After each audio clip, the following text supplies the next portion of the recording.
मैं मोटाराम शर्मा, गांव विजयपुरा में मेरा जन्म हुआ है और मैं पिछले 30 साल से मशरूम की खेती कर रहा हूं और मैंने कई तरह की मशरूमें उगाई है।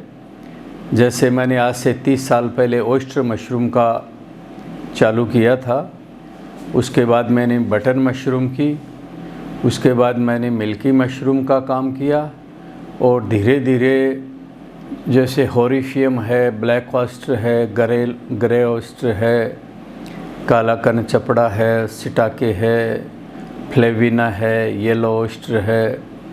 और 2008 के अंदर मैंने एक ऐसी मशरूम उगाई थी जो मशरूम एक मलेशिया की डीएक्सन कंपनी है, वो पूरे वर्ल्ड पर अपना राज करती है। और इंडिया में भी करीबन, अभी तो हमारे पास आंकड़े नहीं हैं, मगर आज से 15 साल पहले ही गैनोडर्मा मशरूम हमारे 700 करोड़ रुपए सालाना तो खाली इंडिया में वो व्यापार करता था। तो मेरी भी ये इच्छा जागी कि क्यों न हम ये मेडिसिनल मशरूमों में जाएं। तो मैंने 2008 में जब गैनोडर्मा उगाई तो हिंदुस्तान का पहला आदमी था गैनोडर्मा ग्रो करने वाला, और मुझे उस पर ICAR द्वारा राष्ट्रीय स्तर पर सम्मानित भी किया था। और उसके बाद मैंने धीरे धीरे ये जो कॉर्डिसेप मशरूम है ये मैंने 2018 में चालू कर दी थी और 2019 में मेरा सक्सेस एकदम, इसका वो जो मशरूम उगनी चाहिए वो उग गई थी। कुछ कारणवश मैं इसका बड़ा प्लांट नहीं डाल सका क्योंकि इन सब मशरूमों के अंदर पूरा लैब चाहिए और बहुत पैसों की आवश्यकता होती है, इसलिए मैं सक्षम नहीं था। इसलिए मैं ये कॉर्डिसेप मैलेट्रिज जो मशरूम है ये कोई नई मशरूम नहीं है, ये हमारे आयुर्वेद के अंदर भी जो पुराने वैद्य थे वो इसको काम भी लेते थे। यार्शा गुम्बा के नाम से ये प्रचलित थी और हमारे उत्तराखंड के जो पहाड़ों में है, जो हमारे बर्फीले पहाड़ हैं, वहाँ ये एक जैसे ही ग्लेसरीन पिघलता था तो वहाँ एक कीड़ा होता था, उस कीड़े पर फफूंद लगती थी, तो इस मशरूम को कीड़ा जड़ी भी बोलते हैं। और ये एक यौन शक्ति बढ़ाने वाली भी है, इसीलिए इसको हिमालय विएग्रा भी बोलते हैं। और इस मशरूम के कई नाम हैं, जैसे कॉर्डिसेप मैलेट्रिज है, कॉर्डिसेप साइनिस जो होती है वो तो जो नेचुरल जो कीड़े पर ग्रो होती है वही होती है। और ये जो मशरूम है इसको कैटरपिलर भी बोलते हैं, यार्शा गुम्बा भी बोलते हैं, कीड़ाजिड़ी भी बोलते हैं। तो ये मशरूम, इसकी कोई वैसे हम कीमत आंके तो नहीं होती है क्योंकि ये कैंसर सेल्स को भी मारती है, किडनी को भी, जो किडनी डैमेज हो जाती है उसको भी एक्टिव करती है, हार्ट डिजीज़ है, डायबिटीज़ है, यानी बॉडी को रीजनरेट करने का इसका काम है। इसकी डोज है वो 0.5 ग्राम पर डे ही होती है। और अंतर्राष्ट्रीय मार्केट के अंदर इसकी जो रेट है वो 2 लाख रुपए से स्टार्ट होकर के 10 लाख तक ही ये बिक जाती है। हमारे इंडिया में इतना इसका चलन फ़िलहाल है नहीं, इतनी मार्केटिंग, फिर भी ये बिक जाती है। और बाहर जो चाइना है, तिब्बत है, जापान है, ये कई सालों से इसकी खेती करते हैं। और हमारे इंडिया में भी अब इसकी कई फार्मर्स हैं जो इसकी खेती कर रहे हैं। तो इसमें क्या है कि हर फार्मर्स इसको इसलिए नहीं कर सकता कि एक तो पैसे बहुत लगते हैं, और हमारे इंडिया के अंदर मशरूम को कोई लंबा चौड़ा सरकार से वैसे कोई बेनिफिट वगैरह है नहीं, क्योंकि सरकार जो योजनाएं लाती है वो किसान उसको फॉलो नहीं कर सकता। उसकी जो प्रक्रियाएं होते हैं, लोन वगैरह डाल दिया, लोन ले वो आपको सब्सिडी देंगे, तो हर किसान के लिए संभव है नहीं। तो इसको उगाने के लिए सबसे पहले क्या होता है, जैसे हम लोग फ्रूट बॉडी लेते हैं, फ्रूट बॉडी का टुकड़ा ले करके और हम ये इस तरह की ये कल्चर ट्यूब बनाते हैं। ये कोई वैसे ये कल्चर ट्यूब के अंदर यही जो हमारे आगार आगार हैं, माल्ट एक्सट्रैक्ट है, डेक्स्टोर है, आलू स्टार्च है, लेकर के हम इसको ऑटोक्लेव करते हैं आधे घंटे। और उसके बाद में मशरूम का थोड़ा सा टुकड़ा, बाजरे के दाने जितना इसमें हम डालते हैं। तो ये 10-15 दिन बाद में ये इसमें माइस्लिम धीरे धीरे, तो ये अभी जो ये कल्चर है, पहले जब स्टार्ट किया था ये बड़ी कॉस्टली थी। हम कभी जापान की ट्यूब लेते थे तो 30,000 रुपये लेते थे। आज मैं पूरे इंडिया में ये भेज रहा हूँ, जैसे हमने कन्नौज भी भेजा है, यूपी में भेजा है, तो मैं झारखंड भी हमने भेजा है। तो हम प्रति फार्मर से 1,000 रुपये ट्यूब के चार्ज करते हैं।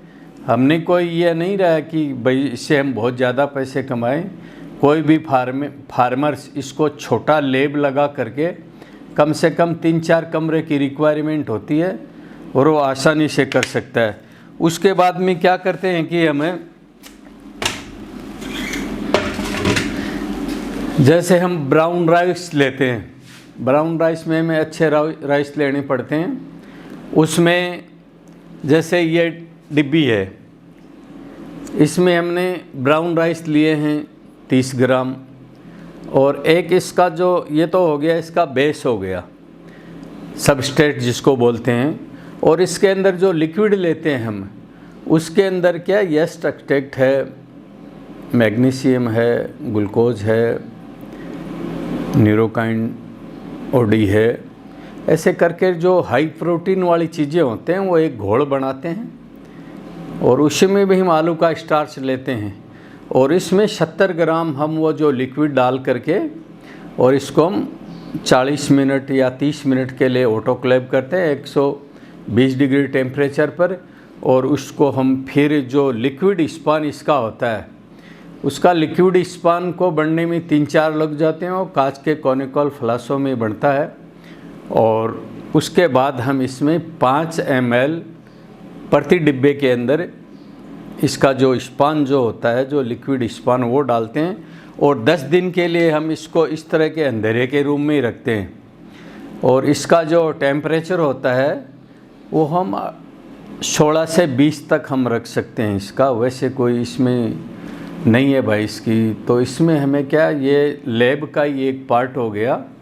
और इसमें हम 10 रोज़ के बाद में, जैसे आज हमने इसमें लाइट दे के, डायरेक्ट लाइट, साधारण लाइट में, जैसे एक बल्ब के लाइट में हम इसको रखते हैं, तो उसके बाद में इसका जो कलर है वो केसरिया में परिवर्तन हो जाता है। और फिर हम उसको उत्पादन कक्ष में लेते हैं। हम लोग माइस्लिन ग्रो होने के बाद में हम इसको, ये जो ट्यूब लाइटें लगा के इस तरह की रेखें होते हैं, और ये ह्यूमिडिफायर हैं, ये ऑटोमेटिक सिस्टम है। इनमें क्या होता है कि ये जब इसको नमी चाहिए तो ये अपने आप चल जाते हैं और अपने आप ही बंद हो जाते हैं। इसको नमी हमें चाहिए 80 से 90 और टेम्परेचर चाहिए 14 से लेकर के हम 18 तक, 16 तक टेम्परेचर में हम इसको कर लेते हैं। ट्यूबलाइट सब रेक्स में ही देनी पड़ती है। और उसके बाद में जब हम इसमें प्लांट में इसको शिफ्ट करते हैं तो ये इस तरह की फ्रूट बॉडी निकलती है इसमें। ये जो कंप्लीट कार्यकाल है ये 60 दिन का होता है। 60 दिन के अंदर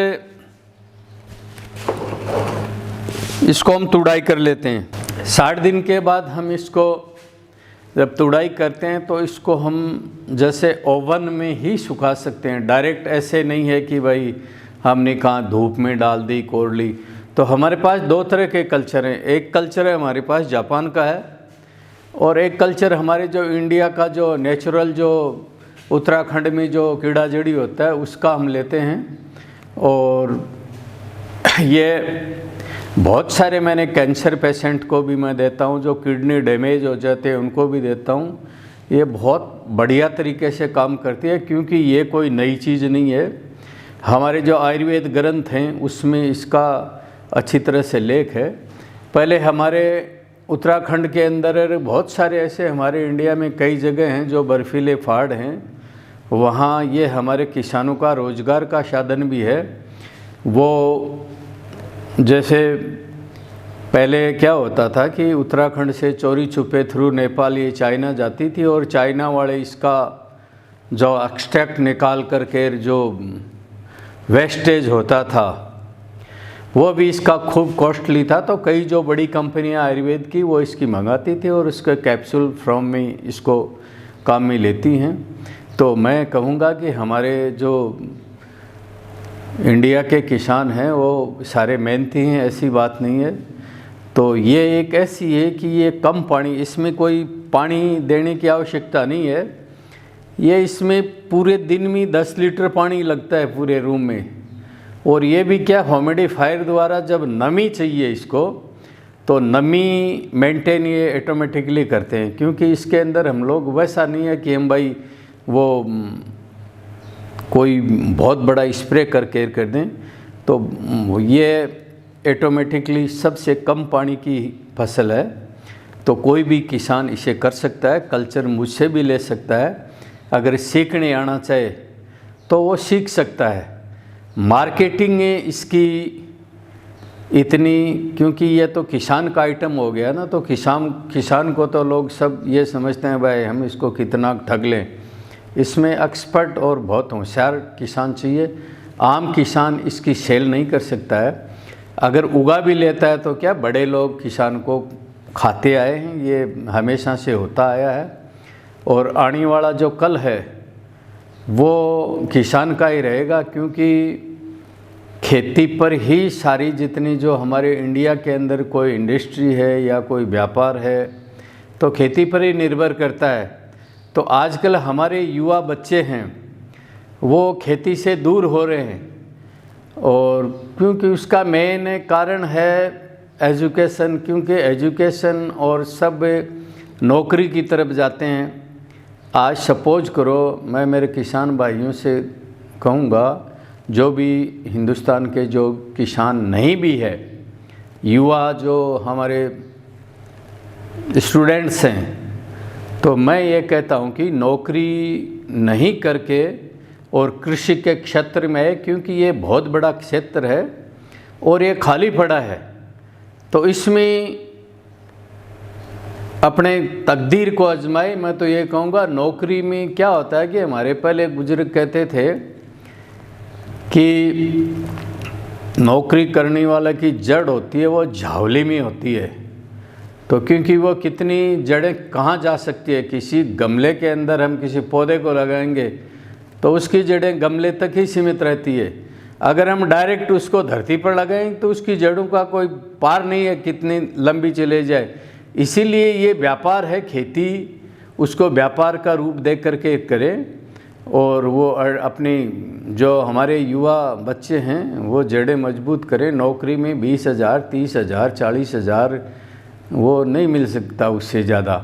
और फिर उसके बाद में क्या है कि जब वो रिटायरमेंट होता है तो वो सरकार उसे रिजेक्ट करके ही तो रिटायरमेंट करती है ना। कृषि के क्षेत्र में कभी रिटायरमेंट नहीं होता है, क्योंकि मेरी एज 65 है, मैं रिटायरमेंट नहीं हुआ। अगर कोई सरकारी नुमाइंदा होता तो 5 साल पहले रिजेक्ट होकर के घर बैठ जाता।